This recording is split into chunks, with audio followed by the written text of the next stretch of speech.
ஊடக நண்பர்களுக்கு வணக்கம். தேசிய ஜனநாயக கூட்டணியினுடைய வேட்பாளர், பாரதிய ஜனதா கட்சியினுடைய மாநில பொதுச் செயலாளர் இங்கு வேட்பாளராக நிறுத்தப்பட்டிருக்கிறார் திரு பொன் பாலகணபதி அவர்கள். அவரை ஆதரித்து நேற்று கூட இந்த தொகுதியிலே மத்திய அமைச்சர்கள் பிரச்சாரம் மேற்கொண்டிருக்கிறார்கள். வரக்கூடிய இன்னும் ஒரு வார காலத்தில் கூட இன்னும் நிறைய தலைவர்கள் இங்கு பிரச்சாரத்துக்கு வர இருக்கிறார்கள்.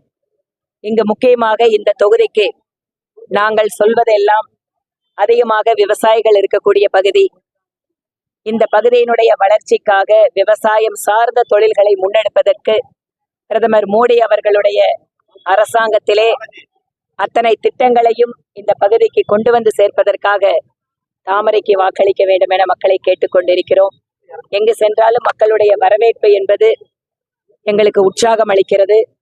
39 தொகுதிகளிலேயும் தேசிய ஜனநாயக கூட்டணி முன்னிலையில் இருந்து கொண்டிருக்கிறது. வெகு நிச்சயமாக இரட்டை இலக்க எம்பிக்கள் இந்த முறை வெற்றி பெறுவார்கள். மற்ற வேட்பாளர்களிடம் இல்லாத மிகப்பெரிய பலம் என்பது எங்களிடம் இருக்கின்ற பிரதமர் வேட்பாளர் திரு நரேந்திர மோடி அவர்கள். 10 ஆண்டு காலம் சிறப்பான செயல்பட்ட ஒரு ரிப்போர்ட் கார்டோட நாங்க மக்களை சந்திக்கிறோம். இந்த இடத்துல கூட பாராளுமன்ற தொகுதியில திருவள்ளூர்ல ஒவ்வொரு குடும்பத்திலையும் பாத்துட்டீங்கன்னு சொன்னா ஏதாவது குறைந்தது 3 திட்டத்தினுடைய பலன்களாவது அவங்களுக்கு கிடைச்சிருக்கு. ஒவ்வொரு குடும்பத்திலையும் நாங்க சேலஞ்ச் பண்றோம். அந்த மாதிரி இருக்கக்கூடிய பிரதமர் மோடி அவர்களுடைய திட்டங்களுடைய பலன்கள் என்பது இன்று ஏழை மக்களை எந்தவித இடையூறு இல்லாமல் போய் சேர்ந்திருக்கிறது. அதனால இந்த பகுதியினுடைய வளர்ச்சிக்கு இங்கு மீண்டும் மத்தியிலே ஆட்சி அமைக்கக்கூடிய பிரதமருடைய கட்சியை சார்ந்தவர் இங்க வந்தால் அந்த வளர்ச்சி நன்றாக இருக்கும் அப்படிங்கறதா மக்களுக்கு. 2004 இருந்து 2014 வரைக்கும் தமிழ்நாட்டை சார்ந்த எத்தனை மீனவர்கள் சுட்டுக் கொல்லப்பட்டார்கள்? 2014 இருந்து இப்போ 24 வரைக்கும் எத்தனை மீனவர்கள் உயிரிழந்திருக்காங்க? சிம்பிளான கணக்குக்கு போயிடலாம். 500க்கும் மேற்பட்ட மீனவர்கள் 2004 இருந்து 14 வரைக்கும் சுட்டுக் கொல்லப்பட்டிருக்காங்க.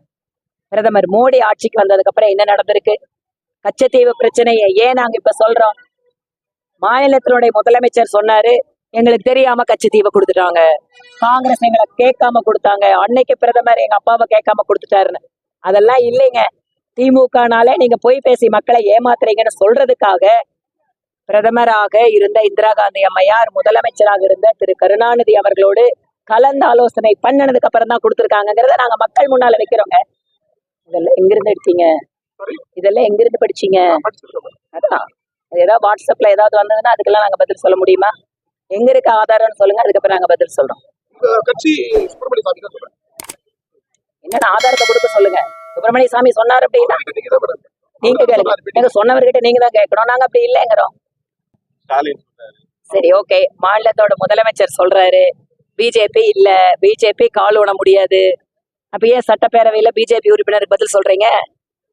ஏன் உங்களோட பிரச்சார கூட்டத்துல கண்ணு முழிச்சு கண்ணு திறந்தா பிஜேபி பத்தி தான் திட்டிட்டு இருக்கீங்க? ஏன் கவலைப்படுறீங்க? எங்களை பத்தி விட்டுருங்க, பேசாதீங்க. நாங்க இன்னும் கூட 10 தடவை வருவாங்க. தமிழ்நாடு பிடிச்சிருக்கு, அதனால வருவோம். இப்படிதான் நீட்டுக்கு நான் கையெழுத்து போடுவேன்னு ஏமாத்தினாரு 19ல, சாரி 21ல. இப்ப செங்கல் வச்சு என்ன பண்ண போறாரு? நன்றியில மொழிகள் ஏங்க நீட்டு ஆட்சி மொழி அப்படிங்கிறது அரசியலமைப்பு சட்டத்துல ஏற்கனவே உருவாக்கப்பட்ட கிளாஸ்ல இருக்கிறதா இன்னைக்கு பொருத்தமா இருக்கும். மாநில மொழிகளுக்கு முக்கியத்துவம் பிரதமர் மோடி அவர்களுக்கு மேல வேற யாருங்க கொடுத்தாங்க? நீட் தேர்வை மாநில மொழியில் எழுதிக்கலாம். மாநில மொழிகள்ல மத்திய அரசாங்கத்தோட தேர்வுகள் எழுதலாம். இதுக்கு மேல எல்லா மாநில மொழிகளுக்கும் எவ்வளவு தூரம் முக்கியத்துவம் கொடுக்கிறாரு பாருங்க பிரதமர். நான் ஒண்ணு சொல்றேன், தமிழ் மொழி தமிழர்களே இல்லாத இடத்துல போனா கூட தமிழ் மொழிக்கு எவ்வளவு பெருமையா ஒரு தலைவர் பேசுறாரு. இன்றைக்கு செங்கோல் எங்க வச்சிருந்தாங்க? குப்பையில வச்சிருந்தாங்க. காங்கிரஸ் ஆட்சி, திமுக ஆட்சி, கூட்டணி ஆட்சி. இன்னைக்கு அந்த தமிழர்களோட பாரம்பரியத்தை கொண்டு போய் இன்னைக்கு நாடாளுமன்றத்துல வச்சு தமிழர்களோட பண்பாட்டுக்கும் வரலாற்றுக்கும் பெருமை சேர்த்திருக்காரு மோடி அவர்கள்.